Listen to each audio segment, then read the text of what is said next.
ജന്മം തന്ന അച്ഛനെ അതിക്രൂരമായി വെട്ടി നിർക്കുമ്പോൾ ഒരിക്കൽ പോലും ആ മകന്റെ കൈയൊന്നും വിറച്ചതേയില്ല. തൊണ്ടയൊന്നും ഇടറിയില്ല. പകരം അവന്റെ ചുണ്ടുകളിൽ അതിപൈശാചികമായ ഒരു ചിരിയും കണ്ണുകളിലാകട്ടെ വല്ലാത്തൊരു തിളക്കവുമായിരുന്നു. അതിനിടയിലും അവനെന്തോ ഉരുവിട്ടുകൊണ്ടേയിരുന്നു. പ്രാണവേദനയിൽ നിലവിളിക്കുന്ന തന്റെ അച്ഛനെ നോക്കിക്കൊണ്ട് ഒരുതരം പേടിപ്പെടുത്തുന്ന ഭാവത്തോടെ അവനത് ഉരുവിട്ടുകൊണ്ടേയിരുന്നു. തന്റെ രഹസ്യമുറിയിൽ അലക്ഷ്യമായി കുറിച്ചുവെച്ച അക്കങ്ങൾക്കും നിരന്നുകിടന്ന സാത്താന്റെ രൂപങ്ങൾക്കും പിന്നിൽ പ്രജിൻ ഒളിപ്പിച്ചത് എന്തായിരിക്കുമെന്ന ചോദ്യത്തിന് ഇപ്പോഴും ഉത്തരം കണ്ടെത്താനായിട്ടില്ല. അച്ഛനെ വെട്ടി നുറുക്കുമ്പോഴും ഇടറാതിരുന്ന കൈകളുടെ കരുത്തിന് പിന്നിൽ സാത്താനുമുണ്ടോ പങ്ക്?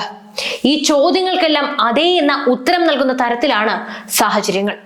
സത്യത്തിൽ അന്നത്തെ ദിവസം എന്താണ് കിളിയൂരിലെ ചാരുവിള വീട്ടിൽ സംഭവിച്ചത്? ദിവസങ്ങളോളം മുറിയിൽ അടച്ചിരുന്ന് പ്രജിൻ ചെയ്തു കൂട്ടിയത് എന്താണ്? എല്ലാവരും അടിവരയിട്ട് പറയുന്നത് പോലെ കേടൽ കൊലപാതകത്തിന്റെ തുടർക്കഥയാണോ വെള്ളറാട കൊലപാതകവും?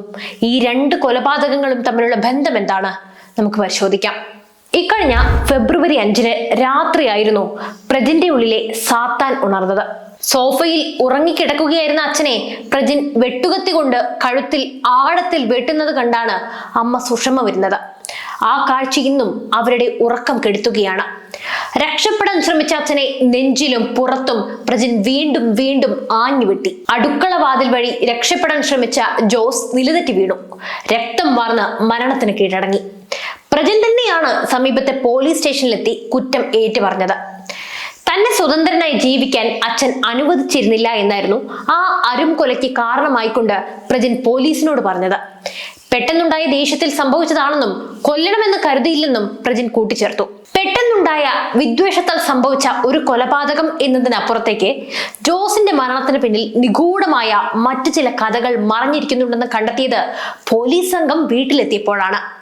മറ്റാർക്കും പ്രവേശനമില്ലാത്ത പ്രജിന്റെ കിടപ്പുമുറിയിൽ നിന്നും പോലീസ് കണ്ടെത്തിയത് നിഗൂഢമായ ചിലതായിരുന്നു.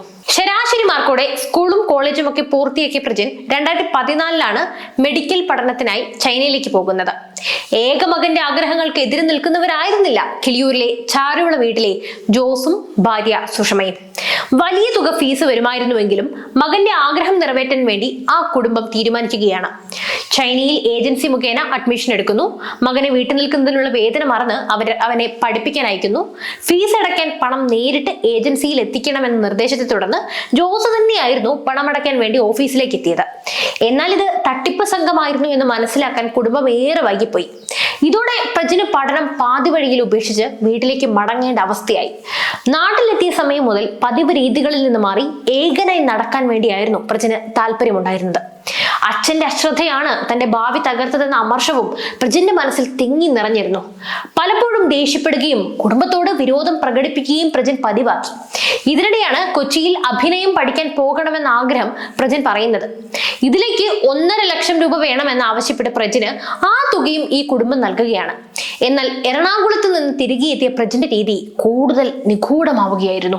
ഈശ്വര വിശ്വാസത്തോടും കുടുംബ ബന്ധങ്ങൾക്ക് പ്രാധാന്യം നൽകിയും ജീവിച്ചു പോന്നിരുന്ന പ്രജിന് പ്രകടമായ മാറ്റം ആദ്യകാലങ്ങളിൽ മാതാപിതാക്കൾ ഗൗരവമായി കണ്ടില്ല. നിയന്ത്രിക്കാൻ തുടങ്ങിയപ്പോൾ അത് വീട്ടിലെ കലഹങ്ങൾക്കും കയ്യാങ്കളികൾക്കും കാരണമായി. പ്രജിൻ കൂടുതൽ സമയം ചിലവഴിക്കുന്ന വീടിന്റെ 2ാമത്തെ നിലയിൽ മാതാപിതാക്കൾക്ക് പ്രവേശനം പോലും ഇല്ലായിരുന്നു.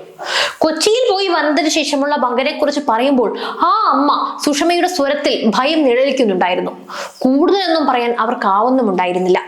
അവൻ പുറത്തിറങ്ങിയാൽ എന്നെയും മോളെയും കൊല്ലും. വിറയലോടെ അവർ ഉരുവിട്ടുകൊണ്ടേയിരുന്നു.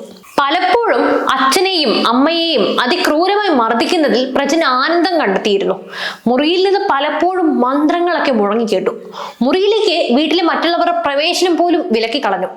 പൈപ്പുകൾ ഉൾപ്പെടെയുള്ളവ അടിച്ചു തകർത്തു. രാത്രിയിൽ മാതാപിതാക്കളെ വീടിന് പുറത്താക്കി വാതിലും അടച്ചു. അർദ്ധരാത്രികളിൽ വാഹനമെടുത്ത് പുറത്തുൾപ്പെടെ പോകുന്ന പ്രജിൻ എപ്പോഴെങ്കിലുമാണ് തിരികെ എത്തുന്നത്. ചോദ്യം ചെയ്താൽ മാതാപിതാക്കളെ ദേഹോദ്രവം ചെയ്യാനും മടിച്ചിരുന്നില്ല. തങ്ങൾ എന്തെങ്കിലും ചോദിച്ചാൽ മുഖത്തേക്ക് തുപ്പുന്നതും പ്രജിന്റെ രീതിയായിരുന്നു. വീട്ടിൽ പ്രാർത്ഥനാ സമയത്ത് പ്രജിൻ മുകൾ നിലയിലെ മുറിയിൽ ഉച്ചത്തിൽ പാട്ട് വയ്ക്കും. സാത്താൻ സേവയുമായി ബന്ധപ്പെട്ട ചില പാട്ടുകളാണ് മുറിയിൽ വെക്കാറുള്ളതെന്നാണ് വീട്ടുകാർ പറയുന്നത്. ഈ സമയത്ത് ഇയാൾ കറുത്ത വസ്ത്രം ധരിക്കുന്നതും പതിവായിരുന്നു. കഴിഞ്ഞ ദിവസം പ്രജിന്റെ മുറിയിൽ കുടുംബാംഗങ്ങൾ നടത്തിയ പരിശോധനയിൽ ചില ബിംബങ്ങളും കൂട്ടിയിട്ടിരുന്ന മുടികളും ചില പ്രത്യേകതരം ആയുധങ്ങളും കണ്ടെത്തിയിരുന്നു. ഇതാണ് ദുരൂഹത വർദ്ധിപ്പിക്കുന്നത്. കൊലപാതകം നടന്നതിന്റെ ഒരാഴ്ച മുമ്പ് ഇവരുടെ ബന്ധുവീട്ടിൽ ഒരു കല്യാണം ഉണ്ടായിരുന്നു. വിവാഹ ചടങ്ങിനിടെ പ്രജിൻ ധരിച്ച വസ്ത്രത്തിന്റെ പേരിൽ ചിലർ അയാളെ കളിയാക്കി. ഇതേ തുടർന്ന് മാതാപിതാക്കളെയും സഹോദരിയെയും കാറിൽ കയറ്റിക്കൊണ്ട് പ്രജിൻ തിരികെ പോന്നു. അമിത വേഗത്തിലാണ് ഇയാൾ കാർ ഓടിച്ചിരുന്നത്. സഹോദരി ഇത് ചോദ്യം ചെയ്തതോടെ അച്ഛനും അമ്മയ്ക്കുമൊപ്പം നിന്നെയും സ്വർഗത്തിൽ എത്തിക്കുമെന്നായിരുന്നു ഇയാളുടെ ഭീഷണി. അതുപോലെ തന്നെ ജോസിന്റെ കൊലപാതകത്തിന് ഏതാനും ദിവസങ്ങൾക്ക് മുമ്പ് വീട്ടിലൊരു മോഷണ ശ്രമവും നടന്നിരുന്നു. എന്നാൽ ഇതിന് പിന്നിലും പ്രജിനാണെന്നാണ് നിലവിൽ സംശയം. കാരണം അന്നേ ദിവസം വീട്ടിൽ നിന്നും ഒരു കുറിപ്പ് കിട്ടിയിരുന്നു. ആ കുറിപ്പിന് സമാനമായ പല കുറിപ്പുകളും ഇയാളുടെ മുറിയിൽ നിന്ന് പിന്നീട് കണ്ടെത്തിയതാണ് ഈ സംശയത്തിന് കാരണം. വിചിത്രമായ കുറിപ്പുകളും പ്രതിമകളും പല വിധത്തിലുള്ള ഉപകരണങ്ങളുമാണ് പ്രജിന്റെ മുറിയിൽ നിന്നും കണ്ടെത്തിയത്. ഐ ആം സൂപ്പർ സൈക്കോ എന്ന് തുടങ്ങിയ പല വാചകങ്ങളും ഇയാൾ മുറിയിൽ എഴുതി വെച്ചിരുന്നു. കളിമണ്ണ് കൊണ്ട് നിർമ്മിച്ച പ്രതിമകളും മറ്റു ചില രൂപങ്ങളും കണ്ടെത്തി. കളിമണ്ണ് കൊണ്ട് പ്രതിമയുണ്ടാക്കി അതിനെ തല ഛേദിക്കുന്നത് പ്രജിന്റെ ഒരു സ്വഭാവമായിരുന്നു എന്ന് വിവരമുണ്ട്. വീട്ടുകാരുടെ ഹാർഡ്വെയർ കടയിൽ നിന്ന് ലഭിക്കുന്ന പല വസ്തുക്കളും ഉപയോഗിച്ച് വിവിധ തരം ടൂൾസും ഇയാൾ നിർമ്മിച്ചിരുന്നു. അച്ഛനെ കൊലപ്പെടുത്തും മുമ്പ് പ്രജിൻ തന്റെ ശരീരത്തിലെ രോമവും തലമുടിയും സ്വയം നീക്കം ചെയ്തിരുന്നു. എന്നാൽ ഇയാളുടെ മുറിയിൽ ഇതിനേക്കാളേറെ തലമുടിയുടെ ഒരു കൂമ്പാരം തന്നെയാണ് കണ്ടെത്തിയത്. ഭസ്മവും കളിമണ്ണും മുറിയിലുണ്ടായിരുന്നു. ജോസിന്റെ കൊലപാതകത്തിന് മുമ്പ് പ്രജിൻ തന്റെ ഐഫോൺ അടക്കമുള്ള ഫോണുകൾ ഫോർമാറ്റ് ചെയ്തിരുന്നതായാണ് മറ്റൊരു വിവരം. പ്രജിന്റെ മുറി പരിശോധിച്ച് പോലീസിന് കാണാനായതാകട്ടെ ചില ദുരൂഹത നിഴലിക്കുന്ന കാഴ്ചകളാണ്. കുളിമുറിയുടെ മൂലയിൽ കൂട്ടിയിരുന്ന മുടിയുടെ കൂമ്പാരം, മുറിയിൽ അലക്ഷ്യമായ വലിച്ചെറിയപ്പെട്ട 100ഓളം സിഗരറ്റ് പെട്ടികൾ, പുസ്തകങ്ങളിൽ തലയൂട്ടി കഴുത്തിൽ തൂക്കിയ, നാവ് പുറത്താക്കി ഭയപ്പെടുത്തുന്ന ചില രൂപങ്ങൾ, അലക്ഷ്യമായി കുത്തിക്കുറച്ച വാക്കുകൾ, അക്കങ്ങൾ, പുസ്തകത്തിലെ എഴുത്തുകളിൽ നിന്നും മുറിയിൽ നിന്ന് കണ്ടെത്തിയ ആയുധങ്ങളിൽ നിന്നും സാത്താൻ സേവയുടെ സൂചനകൾ തന്നെയാണ് പുറത്തു വരുന്നത്. തന്നെ ഡോക്ടറെ കാണിക്കണമെന്ന് പ്രജിൻ സംഭവത്തിന് 2 ദിവസങ്ങൾക്ക് മുമ്പ് കുടുംബത്തോട് ആവശ്യപ്പെട്ടിരുന്നു. ഇതുപ്രകാരം അച്ഛനും അമ്മയും ചേർന്ന് പ്രജിനെ സമീപത്തുള്ള സൈക്യാട്രിസ്റ്റിനെ അരികിലെത്തിക്കുകയും ചെയ്തു. ഏറെ നേരത്തെ സംസാരത്തിനൊടുവിൽ പ്രജിന് കുഴപ്പമൊന്നും ഇല്ലെന്ന് പറഞ്ഞുകൊണ്ട് ഡോക്ടർ അവരെ മടക്കി അയക്കുന്നു. വീണ്ടും നടന്ന കൂടിക്കാഴ്ചയിൽ തന്റെ പ്രശ്നങ്ങൾ എന്തൊക്കെയാണെന്ന് പറയാൻ പ്രജിൻ അച്ഛനോട് ആവശ്യപ്പെട്ടിരുന്നു. മകന്റെ ദേഷ്യവും നിഗൂഢമായ പെരുമാറ്റങ്ങളും ഉൾപ്പെടെയുള്ളവ ജോസ് ഡോക്ടറോട് പറഞ്ഞു. പക്ഷേ ഇതിനുശേഷം അച്ഛനോട് ആക്രോശിക്കുന്ന പ്രജിനെയാണ് കണ്ടതെന്ന് അമ്മ പറയുന്നു. അന്ന് മരുന്നുകൾ തന്ന് മടക്കി അയക്കുന്നതിനോടൊപ്പം തന്നെ അച്ഛനോട് ദേഷ്യം പാടില്ലെന്നും പുഞ്ചിരിയോടെ ആയിരിക്കണം മടക്കമെന്നും ഡോക്ടർ പ്രജിനോട് പ്രത്യേകം പറഞ്ഞിരുന്നു. തുടർന്ന് 2ാമത്തെ ദിവസമാണ് പ്രജിൻ അച്ഛനെ അതിക്രൂരമായി വെട്ടിക്കൊലപ്പെടുത്തുന്നത്. കേസിൽ ഇപ്പോഴും അന്വേഷണം പുരോഗമിക്കുകയാണ്. നെയ്യാറ്റിൻകര സ്പെഷ്യൽ സബ് ജയിലിൽ റിമാൻഡിൽ കഴിയുകയാണ് പ്രജിൻ. എന്നാൽ പ്രജിന്റെ ക്രൂരത ഒരു തുടർക്കഥയായിരിക്കുമോ എന്നതാണ് ആശങ്കപ്പെടുത്തുന്ന മറ്റൊരു ചോദ്യം.